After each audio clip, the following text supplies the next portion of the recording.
வணக்கம். இது people English series. இந்த வீடியோல நாம ப்ளோ அவுட் ஆஃப் ப்ரொபோர்ஷன்ங்கிற ஒரு இடியம் பத்தி தெரிஞ்சுக்க போறோம். ஒரு யூவர் ரிப்பீட்டடா கேட்டுட்டு இருந்தாரு, ப்ளோ அவுட் ஆஃப் ப்ரொபோர்ஷனா என்னன்னு சொல்லுங்க அப்படின்னு. நாம சாதாரணமா ஒரு சின்ன விஷயத்த பெருசாக்காத, விஷயத்த ஊதி பெருசாக்காத அப்படின்னு நம்ம சொல்லுவோம் இல்லையா? எக்ஸாஜரேட் பண்றது, சாதாரண விஷயத்த இது ஒரு பெரிய விஷயங்கிற மாதிரி ரியாக்ஷனை ரொம்ப ஜாஸ்தியா காட்டுறது, இதெல்லாம் தான் நாம ப்ளோ அவுட் ஆஃப் ப்ரொபோர்ஷன் அப்படின்னு நம்ம சொல்லுவோம். இப்போ ஒரு எக்ஸாம்பிள் எடுத்துட்டோம்னா, ஃபேமிலிலயோ இல்ல ஃப்ரெண்ட்ஸ்குள்ளரையோ ஒரு விஷயம் நடக்கும். இதை நம்ம பெருசாக்க வேணாம், இதை தொட விட்டுறலாம் அப்படின்னு நம்ம சொல்லுவோம் இல்லையா? ஸோ இதை பேசி பேசி இதை பெரிதாக்க வேண்டாம். Let us not blow this out of proportion. Let us not blow this out of proportion. இந்த ப்ளோவுடைய பாஸ்ட் டென்ஸ் ப்ளூ, அதோடைய third form blown.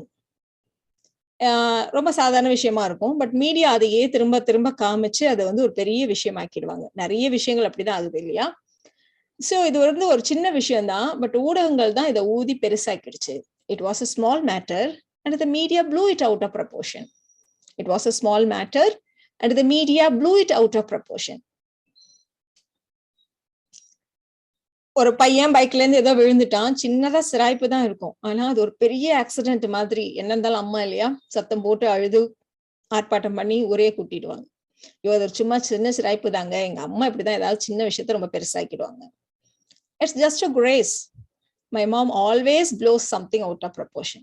My mom always blows something out of proportion.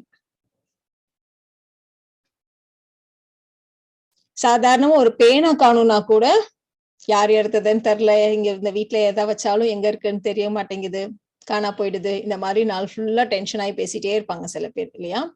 அது ஒரு சாதாரண பேனா தானே, இதுக்கு ஏன் இவ்வளவு டென்ஷன் ஆறீங்க, உங்களுக்கே தெரியலையா ஒரு சாதாரண விஷயத்த நீங்க ரொம்ப பெருசாக்கிட்டு இருக்கீங்கன்னு. Don't you think you are blowing this out of proportion? Don't you think you are blowing this out of proportion? So இந்த வீடியோல நாம blow out of proportionங்கிற idiom எப்படி யூஸ் பண்றது அப்படின்னு தெரிஞ்சுக்கிட்டோம். இந்த வீடியோ ஸ்போக்கனுக்கு ரொம்ப யூஸ்ஃபுல்லா இருக்கும்னு நினைக்கிறேன். Thank you so much.